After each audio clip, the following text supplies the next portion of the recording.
It's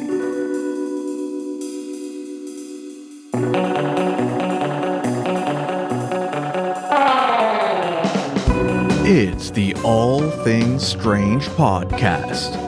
I am your host, Agent Anderson. Come along as I discuss UFO sightings, conspiracies, and all things strange. You can find all of our wonderful links in the description on the Linktree, where you can find our Discord, our merchandise, our Patreon, and more.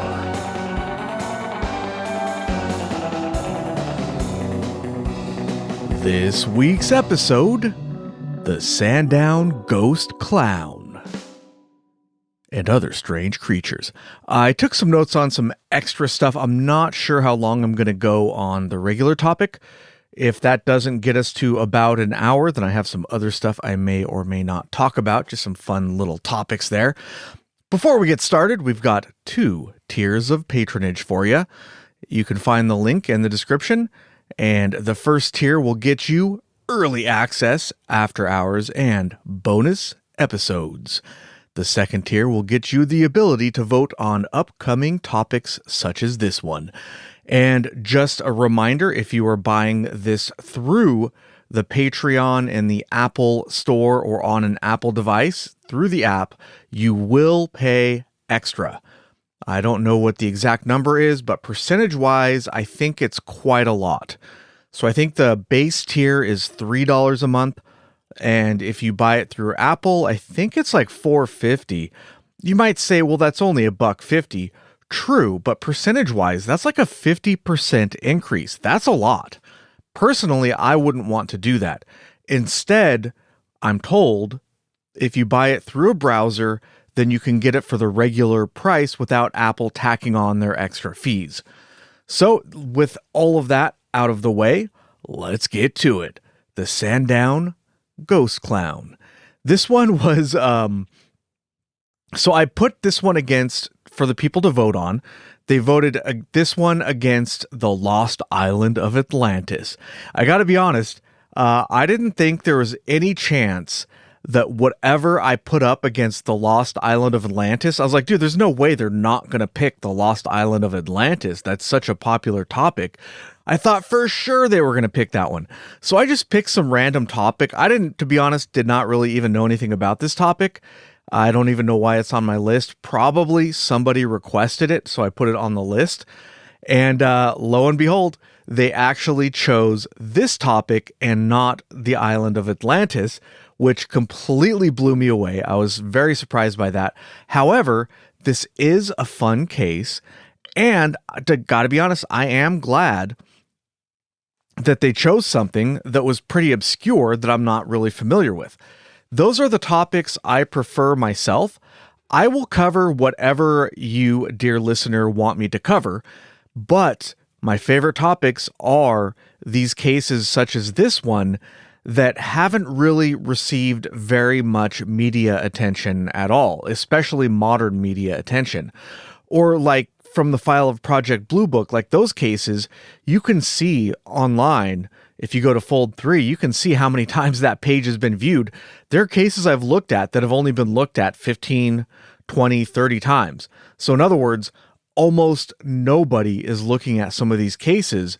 So it's interesting to look at these cases that are sort of shrouded in mystery or hidden in time, and to kind of dust some of those off and resurface them, rather than doing an episode like Rendlesham, for instance. Yeah, Rendlesham is it's a great case with lots of interesting evidence and witness testimonies, and you got the recording by Charles Halt. But on the other hand, if you do a search for podcasts and YouTube videos and whatever, if you do a search for that, how many times Rendlesham has been covered, it's going to be hundreds, if not thousands of times. So am I going to really have an opinion that somebody else has not had before? Am I going to have a fresh take on the topic? I don't know. I do have my own opinion, but chances are that whatever I have to say, somebody else has already said it. Versus covering a case like this, the Sandown Clown, how many people have actually covered this case? Probably not that many. I did not search the podcast feeds out there, but I'm willing to bet that this has not been covered as much as the Rendlesham Forest case, just for instance, or Roswell, or, one of those big cases. All right, we're going to start with a little prelude here, just a little UFO teaser, if you will. On October 20th, 1970 at 7 p.m., a witness who wished to remain anonymous was driving from Shanklin to Ryde, R-Y-D-E. This is all in England, and apologies for the pronunciations, because R-Y-D-E, to me that suggests that it might be pronounced something other than Ryde, maybe Ried or something. I have no idea. You'd have to ask somebody from England. Anyways, a witness was driving from Shanklin to Ried, or Ryde. They passed through the village of Brading, and after passing through the village, they saw a large, multi-lit aircraft to their right. It was a male witness, so to his right. Quote, halfway between the road and Bembridge Downs. It was flying over a swampy area, and the witness said that it was huge. That's the only size estimate, really, that we have for this thing. Just huge. Gonna be gigantic. Gonna be huge. All right, enough of that, right? He stopped the car to observe the object, and while he did so, he saw it just sort of hovering around aimlessly over this swampy area near a riverbank. He noted that the object had a wide ring of 7 or more lights. Each light was large and clearly defined, and he called them a large, clearly defined sphere that looked like a bright red cherry. They were interspersed with, I'm guessing, smaller lights that were turquoise and white. It didn't say specifically that they were smaller, but I guess that's sort of implied, at least in my opinion. They did not hear any sound coming from the object. After observing it for some time, it's not clear exactly how long, the witness began to drive again, and the object appeared to be following or moving parallel to his car. As the witness drove through St. Helens, the object slowly fell behind. It crossed the road about 300 yards behind him and meandered above some hedges. Of course, it's England. What else do you do if you're a UFO besides, meander above some hedges or perhaps a shrubbery? No Knights of Knee reference necessary, right? The number of lights at this point seemed to reduce to 4, and the object appeared to rotate slowly. The witness stopped again and then signaled the object with his torch for about 10 minutes. Torch being flashlight, it always tickles me. The differences in vocabulary. I've talked about that before. I won't go on again, but, flashlight. A torch to me is something that, you wrap some cloth around a stick and dip it in something flammable or whatever. Gasoline, molten wax, whatever. Not a flashlight. It uses batteries. Just, I don't know. The word just seems strange to me. It kind of tickles me. Anyways, they signaled with their torch for about 10 minutes, and while the witness was doing this, the object weaved back and forth. After about 10 minutes, they continued on again and reached their destination, which was a friend's house, apparently. When he got to the friend's house, the object could still be seen. He notified the friend, who came out of the house and reported also seeing the object. The friend noted that it appeared to be playing hide and seek amongst the trees. Apparently it was being blocked by some trees, and that was their interpretation of it. It looked kind of playful. At some point, the witness left again for Ryde, R-Y-D-E, and the object faded into the distance. On other occasions, this same witness had seen red balls of light in the distance. Sometimes they would be stationary, or sometimes they seemed to move around and even to follow him. On March 1st, 1972, this same anonymous witness saw between 9 and 10 p.m. Let me read. So I want to read this description this is from the Bufora Journal. And the reason I want to read this is because it's, I don't know. there's some ambiguity in the way they describe things, and I'm not really sure how to interpret it. So rather than interpreting it for you, I will just read the excerpt here. The excerpt under the heading Yellow Eyes. It was between 9 p.m. and 10 p.m. Mr. Y was perched on the cliffside at Compton Bay, having been driven there by an unexpected tidal surge, seemingly caused, in part at least, by some form of droning underwater craft. Now, right away, I'm thinking, is he in a boat? Did his boat get thrown up onto the cliffs? What's going on here? This is not really that clear. But no, it turns out he's actually in a car. So does that mean he was driving along the road and the water rose up to cover the road and he had to drive and try to find some high ground? I don't know. It's not exactly clear. Anyways, from his vantage point, he observed 2 points of light, yellow and, quote, peering up at me like the eyes of some horrible sea monster. He guessed the eyes were not much more than 40 feet away and were just below the surface of the sea, like a sort of periscope. They disappeared as the tide gradually subsided.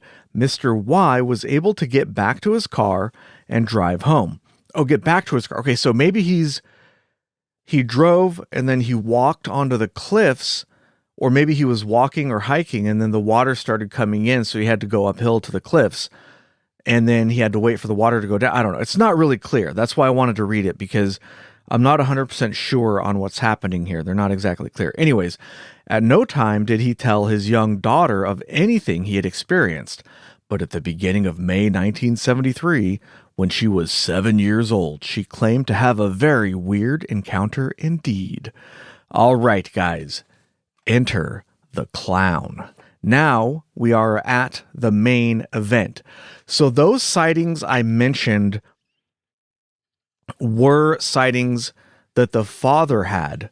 Now the daughter and her friend, both who are anonymous, as far as I can tell. I mean, I didn't really, I guess it's possible that they came out when they were adults, but at the time this journal came out, they were still kids probably.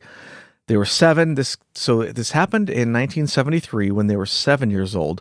This journal came out in 1978, and this, as far as I can tell, this is the main source of information for this case. So let's see, 73 to 78, that's 5. So that means they would still be somewhere 12 or 13 years old. So yeah, they're still children.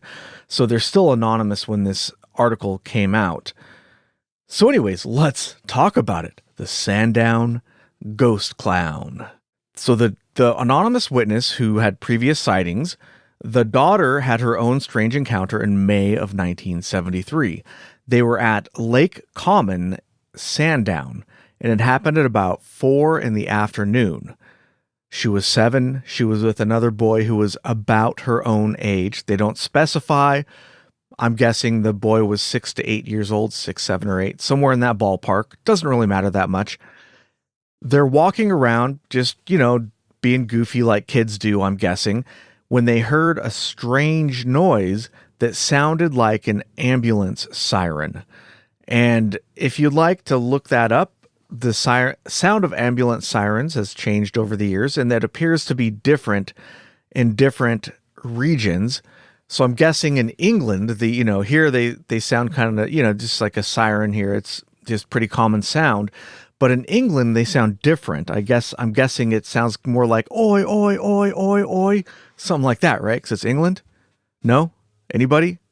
Bueller? Okay, stupid dad joke, sorry. Anyways, they heard a strange noise that sounded similar to an ambulance siren. They followed the noise to a swampy meadow near the Sandown Airport, which is a small airport that doesn't have very much traffic. Small regional airport, probably mostly Cessnas and things like that. As they got closer to the sound, the noise stopped. They were moving, they kept going, and they were just kind of walking around. They crossed a small footbridge over a brook when a blue-gloved hand appeared from under the bridge, and out came a strange creature from under the bridge. Now, this raises so many questions. We'll get to the description of this thing, it or him, We're going to call it him because that's what they call it in the Bufora article. Anyways, it was so the way they describe the footbridge, it's a small bridge over a brook. And a small brook, unless I'm getting my definitions wrong, this is something that you could probably easily cross without a bridge, but you'd get your shoes wet. So I'm guessing it's like no more than 10 feet across at the very, very most, possibly less than that. So a small bridge, and this creature is like 7 feet tall. So how is it even hiding under a small bridge? Maybe it was a bigger bridge than I'm imagining, but when I was a kid and we were playing, I mean, we found bridges that we crossed that were essentially just a couple of 2x4s thrown across the water, right? So obviously it was bigger than that. I don't know. It just raises some questions that it came from under the bridge. Maybe we'll talk about that in the theory section, but does that imply like an interdimensional thing where this large thing is coming from a different dimension, so that's why you can't see it and it's able to hide under a small bridge? Is it a hoax? Who knows? It raises all sorts of questions. But anyways, let's not get bogged down in that just yet. So it comes from under the bridge and it has a book. It fumbles the book and drops it in the water, and then it splashes around trying to find the book in the water. The article doesn't say whether or not it finds the book, but I guess we can assume that it does because the water is not very deep at this point. I'm guessing at most a foot deep, probably even less. So after it gets the book, or doesn't, does or does not, who knows, it goes into a metallic hut, quote, similar to those used on building sites. There's a drawing of the hut in the article, and it didn't have any windows apparently. So the drawing of the hut looks kind of like it's shaped kind of like a barn. And I don't know, at building sites that I see in California these days, in modern times, the buildings there I always see are like portables, right? Those portable buildings, they just look like a rectangle, they tow it to the site. Sometimes they'll have a generator somewhere near there and like maybe a swamp cooler to keep it cool in the summer, but they don't look like barns. What they're describing looks or sounds more like a semi-permanent building. So I'm guessing that they do things differently there with their building sites, or they did at the very least. Anyways, doesn't matter. While the creature moved or walked to the metallic hut, it was described to move with a strange motion. It was hopping with its knees raised high. And I don't know what that would look like. Kind of like, I don't know if you're walking and you're picking your legs up, but also skipping at the same time. I don't know. That's a really weird description, and I'm not really sure what to make of it. Anyways, for whatever reason, the kids sort of wandered off a bit. Maybe they were a little freaked out, don't talk to strangers kind of a deal. This creature came from under the bridge, and they just sort of wandered off. Wouldn't they have ran in a panic? I don't know. This whole thing is very strange. So anyways, they wander off a bit, and the creature comes back out of the hut with a black knobbed microphone. And the microphone had a, quote, white flex attached to it. Is that a wire? Is it an antenna? Was it pointing up, pointing down? Don't know. Some of the pictures you can find for this show that is attached to like a little box or a speaker. So maybe that they just mean wire by white flex. Who knows? Maybe we'll get to that later in the description. Anyways, they heard the strange wailing sound once again, only this time it was even louder. The boy became frightened and started to run away, but then suddenly the noise stopped. The creature spoke into the microphone, and it sounded as if the creature was right next to the children.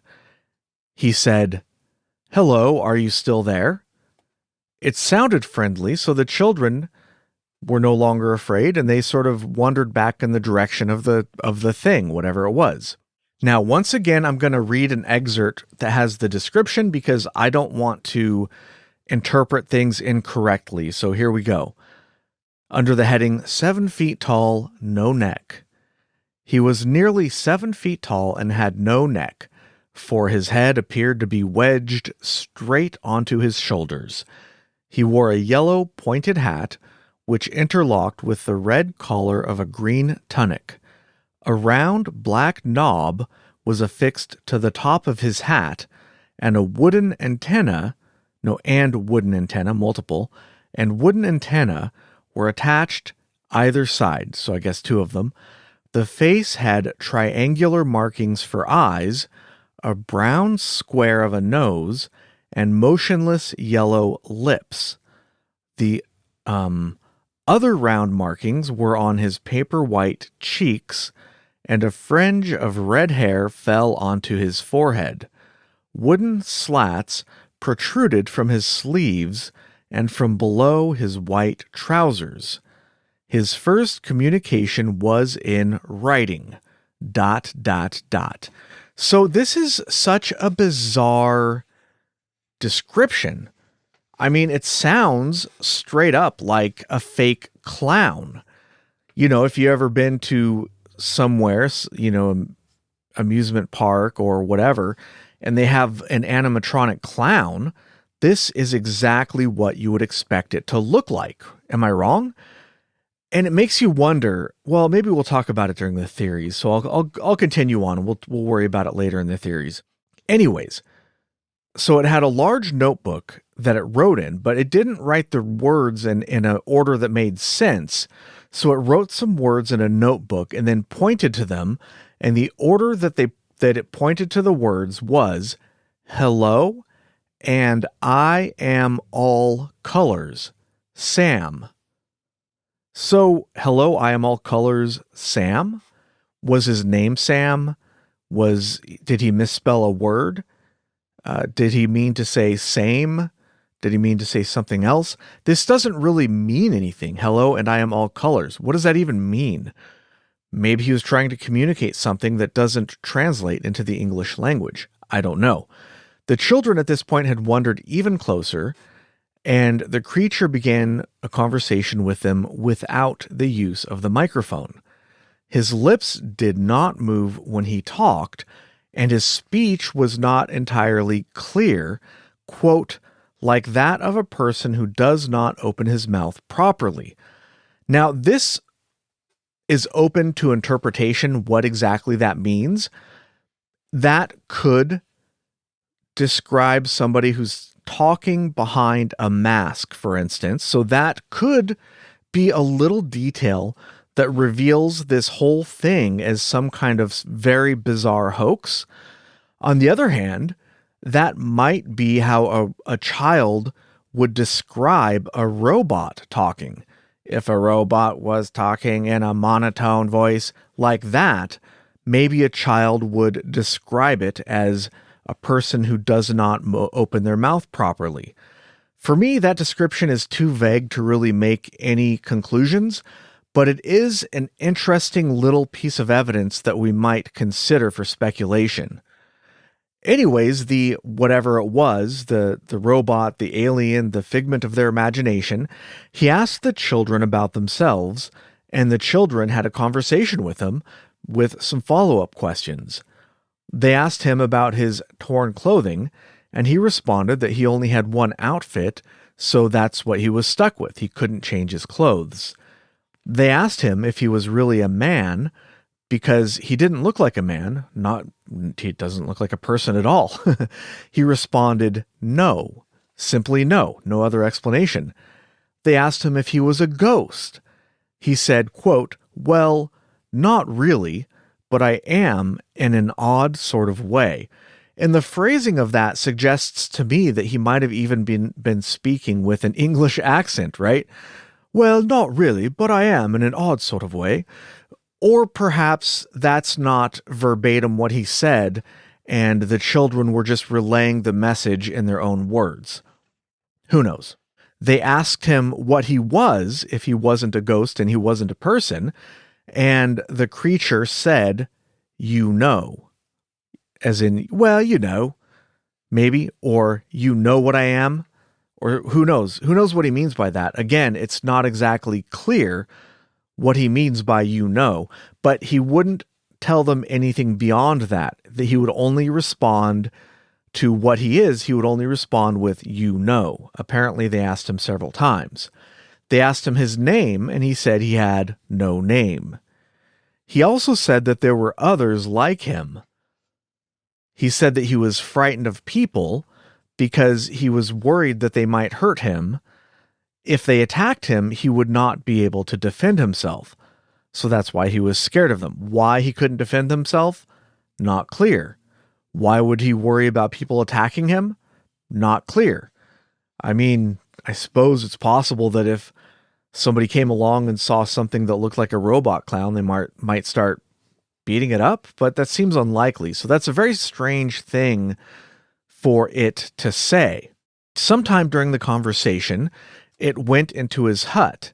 Once again, I'm going to read an excerpt because, again, I don't want to interpret things. I want to go as close to the original statement as possible. Under the heading, Into His Hut. At his invitation, the children crawled through a flap into his hut, which contained 2 levels. The lower had plenty of headroom and was wallpapered in blue-green and covered with a pattern of dials. It also had an electric heater and simple wooden furniture. The upper level was less spacious, and the floor was metallic. He told the children that he fed upon berries which he collected in the late afternoon. Late afternoon. He didn't say where, but did indicate that he had a camp on the mainland he could go to. He also said that the water from the river could be drunk once he had cleaned it. Once inside the hut, he removed his hat to reveal round, white ears and sparse brown hair. Before eating a berry, he performed an odd, quote, conjuring trick. He placed the berry in his ear, thrust his head forward, and caused the berry to disappear and reappear at one of his odd eyes. Repeating the process, the berry traveled to his mouth. And what to even make of that description, I don't know. I don't even know what any of that means. So that's why I did not want to interpret it myself. I wanted to just read the excerpt so that you folks can make up your own minds on what that could possibly mean. What on earth are they even talking about? He puts the berry into his ear, moves his head around, and then it appears at his eye, and then he moves his head around and it appears at his mouth. But his lips didn't move, and apparently when he ate, his lips didn't move either. I don't know what to make of this. It's so strange. So he went into it. So when he went into his hut, apparently the children followed by crawling through some kind of flap. Sounds like a doggy door, kind of. They spoke with him for in total about 30 minutes or more, at least 30 minutes. After that, they said goodbye and ran back home. The first person they came across, they told it was a man, and they told him that they had seen a ghost, but he only laughed at them. Probably they were sort of excited, and they told this man, we saw a ghost, we saw a ghost. And he probably just said, silly kids. Oh, you little blighters, or whatever they call kids over there, And then they went home. The end of the story, pretty much. 3 weeks later, the girl told her father about the experience on June 2nd. It didn't say precisely what day this happened on, so we don't know exactly, but we do know that she told her father approximately 3 weeks after the event on June 2nd. He didn't really believe her at first, but he was surprised by how detailed the account was. And it occurs to me that that's an interesting little facet of the case, because children in general, are they good? I don't know. They don't seem good at crafting a complex narrative like this. On the other hand, kids can be pretty imaginative, so I'm kind of on the fence. Some people argue that the story is too elaborate for a child to have invented. I'm not so sure about that. I remember getting writing assignments when I was in elementary school, when I was about this age, and kids can be pretty creative, so I'm not sure that that really proves anything one way or the other. Anyways, when the father suggested that the girl was making the story up, she became upset. After some time, it doesn't say exactly if it was the same day or if it was the following week or whatever, the father found the boy and asked him to tell his story, and he more or less corroborated what his daughter had said. After a while, the father went to the place. It doesn't say how long after this. At some point, we can only assume that it was pretty recently after he was told the story. If it was me, I would go right away to look for that book that fell in the water or to look for some sort of physical evidence that anything was there. The father went there and found nothing, no physical evidence whatsoever of the encounter. The father said, quote, "I get the impression that his daughter, who's given a pseudonym here, I think Faye, they're calling her Faye. I get the impression that Faye was somehow taken into a bubble of alien reality created by this strange personage. He told them he had just made the hut. Also, she told me that while they were talking to this ghost, two workmen nearby were repairing a post. They paid no attention to the weird charade, as though they could not see it." And that is pretty much it. One last detail was that apparently the creature had only 3 fingers on their hand, which was covered in a glove, and 3 toes on their bare feet. Feet were bare, hands were gloved, skin was paper white with the texture of paper by some accounts, and that's it. That's pretty much all we know. If you look around the internet, you can find a ton of different descriptions, some of which vary quite a lot from what I've read here or what I've looked at here in this Bufora Journal article. But since this was reported primarily to the Bufora organization, as far as I can tell, that's probably the best source of information for this case, even though it was 5 years after it happened. So let's talk about theories.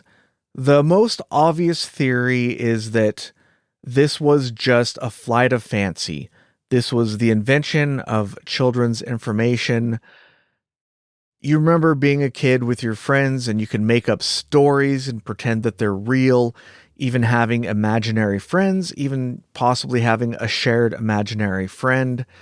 That is one possibility. And without further witnesses, without any sort of physical evidence, I think that that is a perfectly plausible explanation for what the children were describing. However, there are other possibilities. It could be some sort of hoax. If, for whatever reason, some adults being almost 7 feet tall, while rare, are not unheard of. Once in a while, you'll see somebody out in the wild who's that tall. Basketball players, or just somebody who's just tall. It happens. There are people out there who are plenty tall. So if one of them, for whatever reason, decided to put on a hoax, maybe the metallic-looking shed was a tent. And maybe in the tent, this person had old electronics devices stacked up near the wall. Who knows? It's kind of a stretch. It doesn't really fit the descriptions that were given. But if we, again, massage it a little bit and assume that children have fanciful imaginations, it's not outside the realm of possibility that these children could have seen a person dressed in an extremely strange costume who, for whatever reason, was hanging out under a bridge. And when there were children walking on the bridge, he comes out from under the bridge and starts acting weird with a microphone. It seems pretty far-fetched, but again, Is it more far-fetched than this being some kind of interdimensional or alien being? Not really. That wouldn't necessarily be my first explanation. I think the imagination is probably the most plausible. But on the other hand, some accounts say that the children maintained their story into adulthood. This particular Bufora article doesn't mention that, but they perhaps followed up on this throughout the years. And if they did, I didn't have a chance to look. That would take quite a lot of reading to read through all of these articles throughout the years. Bufora, the organization, is still around. So if we wanted to delve a little deeper, we could go onto their website and do a search. Maybe I will hit the pause button and do that in a moment. We'll see. I'll probably do that. But let's think about this. Let's say we take the children's account at face value. What if what they were describing is what actually happened? If that's the case, how can we account for this encounter? Well, we can only speculate. Perhaps this was a robot put down by an alien being. And instead of, like I mentioned earlier, instead of somebody wearing a mask and that's why their speech was abnormal, maybe it was a robot, and that's why their speech was abnormal. And if it was some type of extraterrestrial robot, they would have studied the local language and customs, at least to the extent where they could communicate. And perhaps that's why the robot looked like a clown. Because if it was a clown... Oh yeah, also I wanted to mention earlier with the hoax, I forgot to say, if it was somebody wearing a costume, then that costume would have been pretty soggy from going in the water. And I don't know. That's another reason, now that I think about it, that it probably wasn't a person wearing a costume, because if that costume got soaked, then it would be obviously a costume. It would look like a waterlogged costume. And the kids never described it like that. They described it as a real being wearing clothing.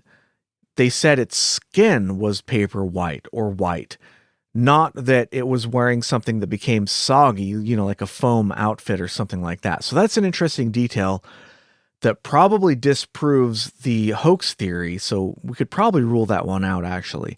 Anyway, so going on, if we take their accounts at face value, if an advanced civilization wanted to send a robot here as a probe, that could explain why it was able to speak our language, but could only do so in a crude fashion, and it couldn't really explain things because perhaps there was no direct translation for the things that it wanted to explain.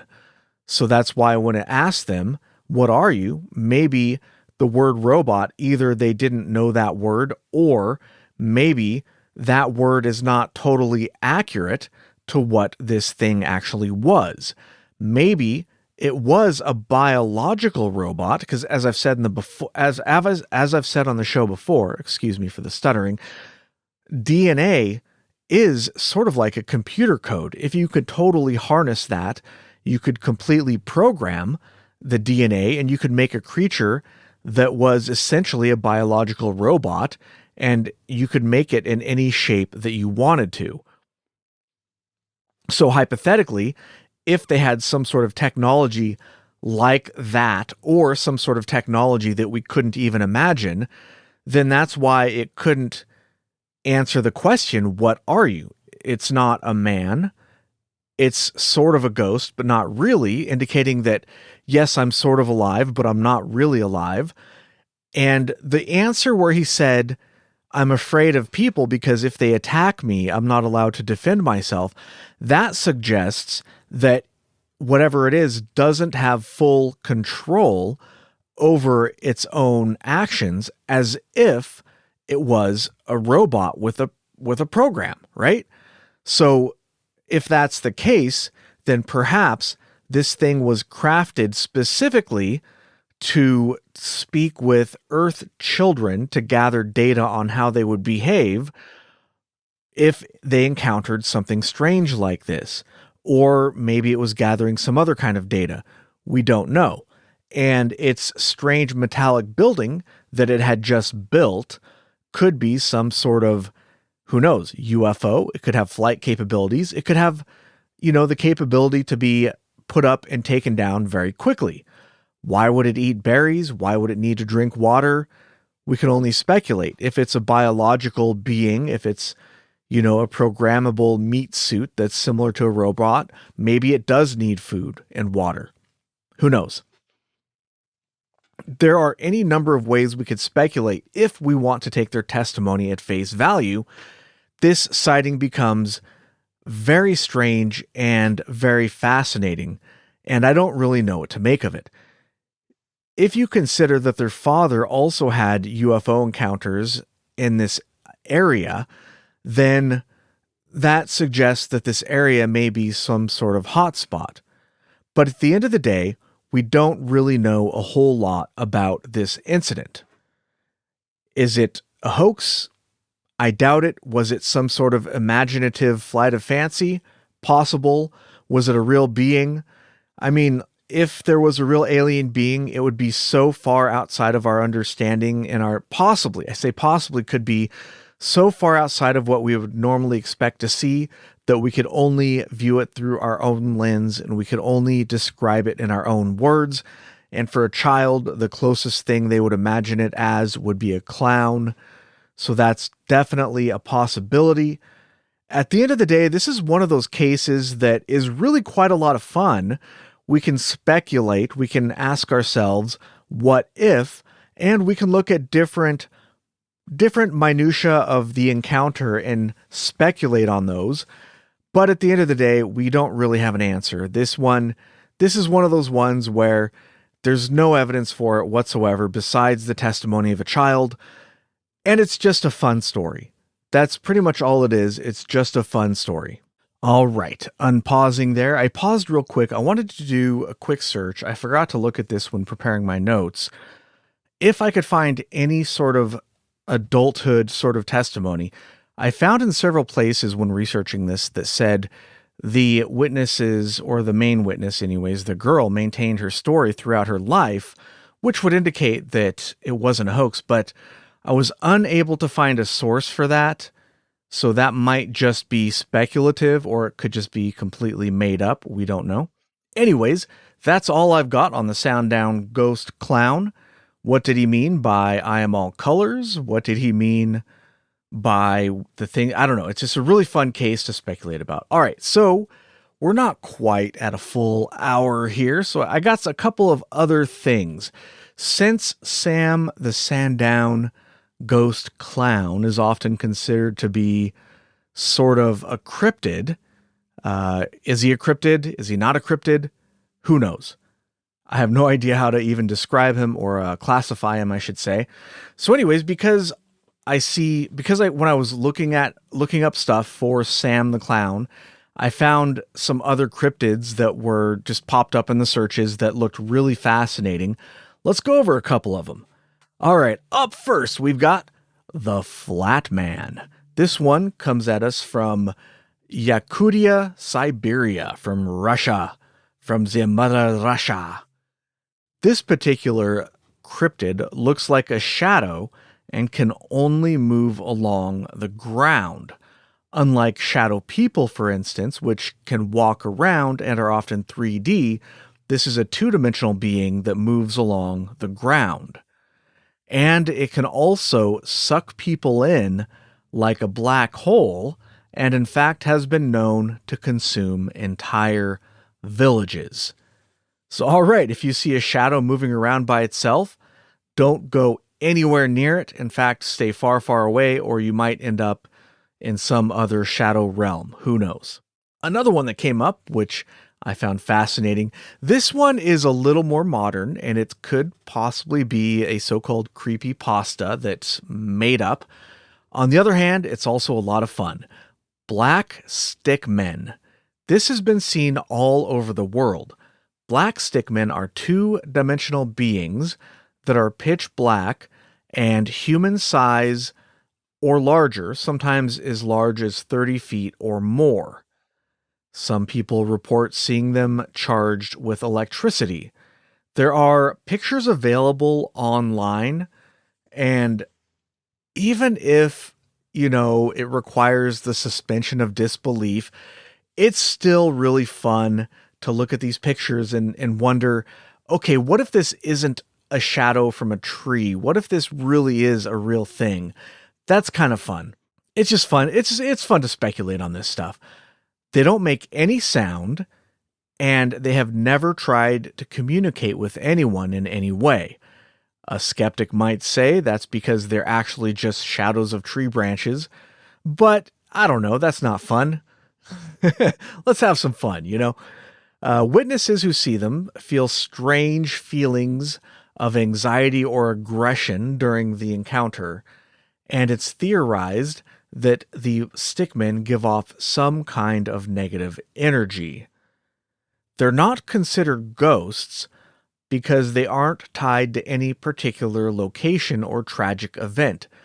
They simply appear or appear randomly anywhere in the world, and this just disappear for no apparent reason. They don't seem to be tied to any location, and there's no reason for their sightings.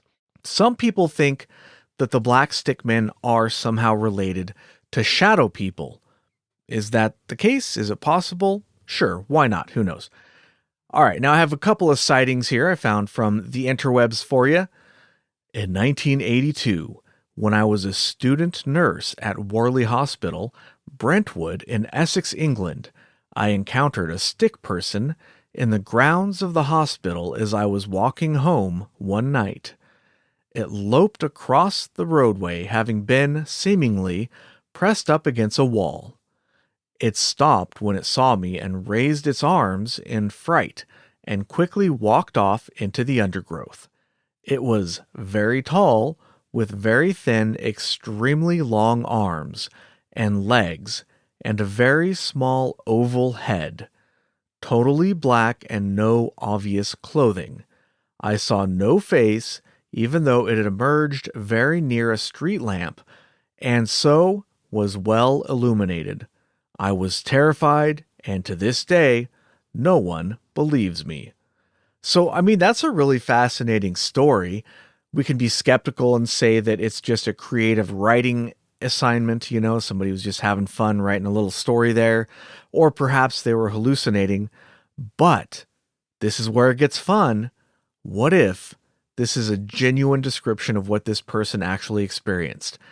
It's always fun to me to just say, what if, I'm not always concerned about the truth.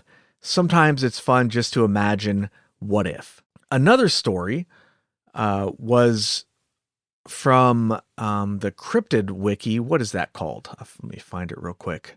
The cryptids.fandom.com is one of these cryptid Wikipedia type deals you can find. It's a really fun read. Not every article has a ton of information. In fact, that's where I got the first one from, the Flat Man, and that's pretty much all that's on there, is just a little blurb, not a whole ton of information there, right? But on there I found apparently a cryptozoologist named Mark Wolfgang went looking for these black stickmen near Buford, Wyoming, and was able to come within 6 feet of one. Quote, I didn't know what I was looking at. I didn't know I was looking at it until it moved in a non-tree-like manner. It had to be at least 12 feet tall. He took a picture of the being, but it was dark out, and the stickman wasn't apparent in the picture. Because you could imagine this dark stick being at night in front of some trees. If you took a photograph of that, then you wouldn't see it at all. It would just look like it was another shadow of the trees. Here's a sighting from Above Top Secret, which unfortunately is still down. They've been down for a while now, and I don't know, I'm half inclined. Maybe if I can find some time, I can start a GoFundMe and see if I can purchase the archives from the current owners and then just put them on archive.org or something, because I'm telling you, there's a wealth of information on the Above Top Secret forums. Yeah, there's a lot of trash posts. The political sections are hot garbage, in my opinion. That's not really my thing. It's a lot of pointless arguing. But the paranormal sections of Above Top Secret, and under the heading of paranormal, I'm including everything from conspiracies to UFOs to whatever, just for the sake of convenience. Those sorts of things, there are some amazing posts on Above Top Secret. So it's a pipe dream of mine to somehow purchase that archive and put it on, archive.org. That would be fantastic. Anyways, from Above Top Secret, yesterday at 20:30 hours, just when I was about to leave the office, I heard a very strange, sharp buzz that came from the outside that made me look to the outside to see what it was about. When I looked in the direction the sound came from, I saw a long and very thin shadow with a copper color that after a while of not moving, it started walking towards the light. Apologies for the bad grammar here. I'm just reading it as it's written.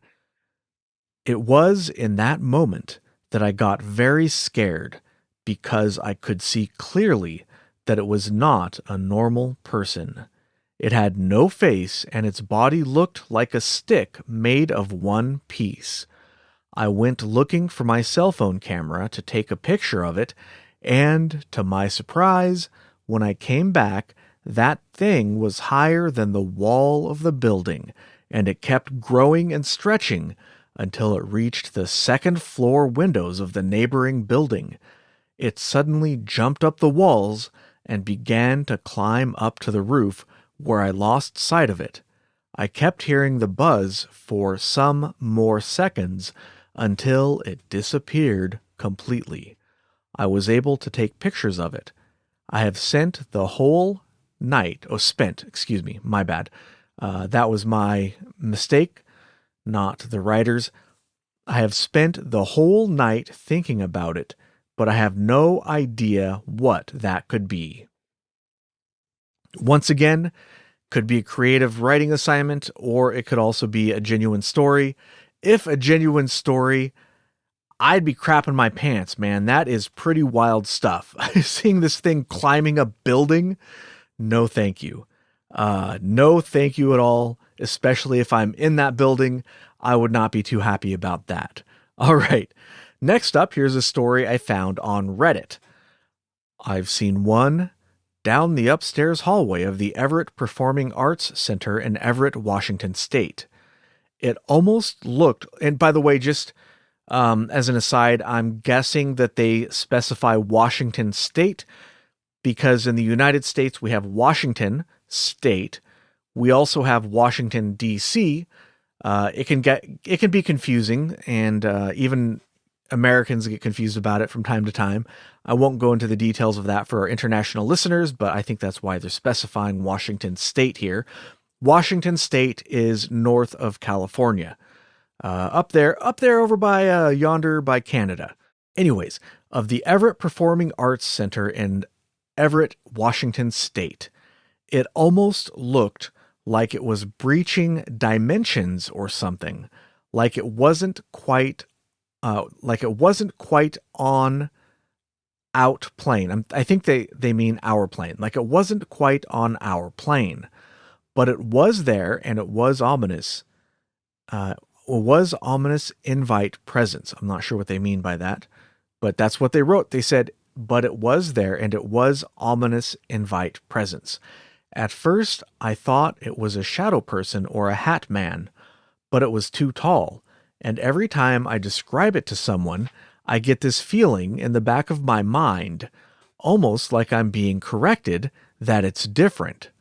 It was tall and spindly. Its head wasn't round, but slightly oblong, though.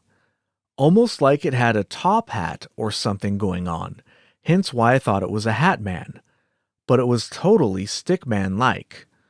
Just like 8 or 9 feet tall. It had a slight aura surrounding it, which is why it gave me the impression that it was breaching dimensions. All right, that is a pretty fascinating story and also terrifying. Imagine seeing that. You're just minding your own business in a performing arts center and you see something like that. No, thank you. No, thank you at all. And while we're on the topic of shadow people, which have been mentioned several times, let's talk about them. So apparently, shadow people have been reported throughout written history. And I just kind of dipped my toe into this one. This one very well could be its own episode. In fact, I'm going to put it on the list right now. But to round out the episode, I'm going to do a brief version here. Apparently, shadow people have been reported throughout written history all over the world. And immediately my mind thinks, what about places like India and China, which have very, very long written histories indeed? I wonder if the shadow people are in the Ramayana and the Mahabharata. I don't remember them being in there when I read the very, very abridged versions, but the real versions are much longer than the ones I read. So who knows, right? Who knows? And also perhaps there's something that would be called in a different language as a being that would be called something that would indicate a shadow person, but when you translate it, it gets lost in translation. Who knows? But anyways, apparently they've been cited worldwide throughout all of history. They are basically living shadows, which are usually seen out of the corner of your eye, but they tend to vanish if you look directly at them. Sometimes they will vanish by passing into walls or mirrors. When seen, they often cause feelings of despair. And some people report being chased or attacked by them. So, I mean, we're seeing some similarities between these and black stickmen, but there are no reports of aggressive behavior by the black stickmen, and they're described as making people feel uncomfortable, not necessarily despair. So maybe they're good shadow people? Who knows? They move with quick, jerky movements, and they do not resemble the shadow of the person seeing it. Some are reported to have eyes and some are not. Some are solid and look like a person, basically just completely black. Others are mist-like. They're ethereal. They're not solid. Some people think they are good, maybe even a guardian angel. Other people think they are evil and aggressive. Perhaps there are even different types of shadow people, and indeed there are subtypes. If you look at them, they sometimes make a noise like a loud scream that sounds like screechy static, loud winds, or creaking wood. Oh, God, that's giving me the chills just thinking about it. Witnesses are sometimes paralyzed while the shadow man stares at them silently. Sometimes they've been known to sit on some witnesses' chests, and people immediately, 100% right away, start busting out sleep paralysis. And yes, that is something that is often reported in association with sleep paralysis. But I just have two things to say. First of all, not everything has to be sleep paralysis. And just because somebody is experiencing sleep paralysis does not mean that what they're experiencing is not real. If you've talked to somebody who has experienced sleep paralysis, as I have, I know somebody personally who has experienced sleep paralysis many times. What they experience during that event is very, very real to them. Make of that what you will. Perhaps the sleep paralysis is brought on by encountering a being. Maybe a being is attached to a person, and that's why you get repeat instances of sleep paralysis. Or maybe not. Maybe it's all just a hallucination. We don't really know. Anyways, not black stickmen, shadow people are often seen at places like hospitals where the sick and dying seem to attract them. There are certain subtypes of shadow people, such as the Hat Man. The Hat Man is a solid, red or black-eyed variant with a wide brim hat, sort of like a fedora, often wearing what appears to be a trench coat, and is sometimes described as having a goatee, sometimes described as having a face that can be seen, or sometimes being described as having no face at all. And people often feel a sense of evil coming from the Hat Man. He feeds off of their fear of those people that see him. Some people think that he is evil. Some people think that he is the devil himself. There are other various types of shadow people, such as hooded monk, black smoke people, black mist people, shadow animals, peeking shadows that are child size. That could be either terrifying or cute, depending, and red-eyed shadows. Some people think that they are shadow people in general. Some people think that they are time travelers observing different periods in time. And most of the time we can't see them, but for whatever reason, sometimes we can. Maybe you need to be in tune with their frequency, or maybe their time machine is malfunctioning. Nobody knows for sure. Now, you can find an unlimited supply of sightings online from black stickmen or shadow people. Seriously, you could read these things all day long. There are tons and tons of sightings. So I found a whole website called shadowpeople.org that is dedicated exclusively to shadow people and has a ton of shadow people sightings. You can find them other places, paranormal forums, Reddit, wherever. Probably even Twitter and Blue Sky and whatever. You can find tons of these things all over the place. Here is a sighting from shadowpeople.org that I will end the episode on. Here we go.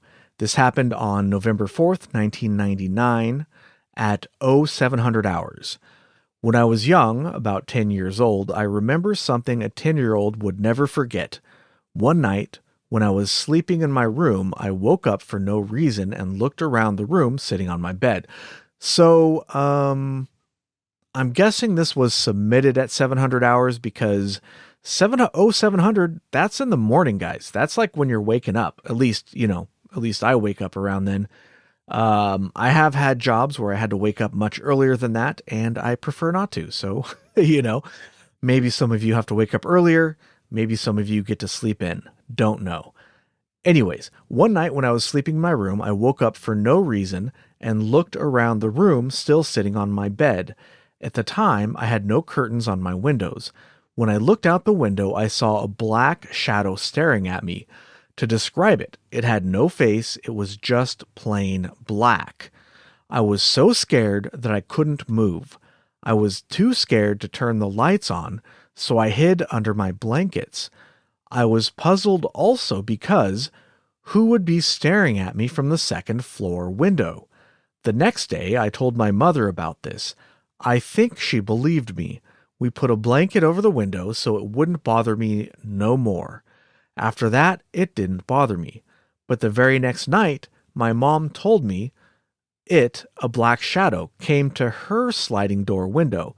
It was just staring at her, so she got up and turned on the lights, but it was no longer there. She shut the curtains and left it at that. So every night she reminded me to shut all the curtains in the house. A few years later, my little brother had the same experience. He woke up crying, and he was too scared to sleep alone for a long time. My brother was only 8 years old at the time. I don't know why this thing bothered us, but I can only give you people advice. Close your curtains at night so nothing will look at you. I mean, if it's just looking, it's not really doing any harm, is it? I don't know. That is extremely creepy, and I can only imagine seeing a shadow being oh man, so just gives me the chills. It's so scary. All right, that's all we've got for you this time. Thank you guys so much for listening, and until next time, keep it strange.